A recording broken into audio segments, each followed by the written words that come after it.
zarokek zarokekine xweç di nav zarokan de min daxê de lîstê û ciwan bû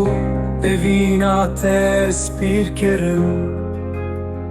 bi zincîrên porê xwe te zêsîr giritin. Ah Leyla u keserin Leyla, Leyla dayka min Leyla tu xweş hatî qurban bim ji canê te re Brûska agir li nav mala reç Hêdî hêdî dişewite li ber lingên çiyan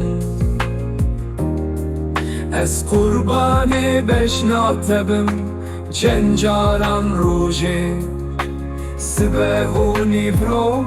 êvar û şevê Çavên te wek stêrkan li şeva reş dibirikin Lêvên te wek gulan li deşta singê te ve dibin Ez bêhna te hil didim wek bayê biharê Ez dengê te dibihîzim wek bilbilekî li ser darê Dilê min dîlbûye destekî li ber deriyê te Çavên min jî westiyanê li rêya hatina te